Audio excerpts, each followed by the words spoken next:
In this video, I'll go through the step-by-step process of creating a classic heat map using Tableau.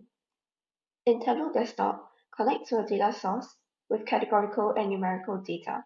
I'm using the sample superstore data that is provided by Tableau.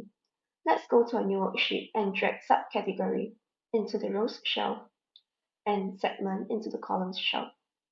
Next, drag sales into the color card as well as the label card. Change the mark type to square and sort the visualization in descending order. This creates a nested heatmap table. As we can see, Tableau automatically assigns the color palette to be blue teal.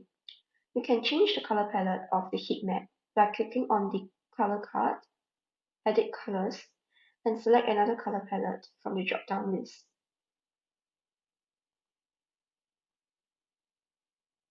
From the classic heatmap that we have just created, we can see that chairs from the consumer segment has the most amount of sales, while fasteners in the home of the segment has the least amount of sales.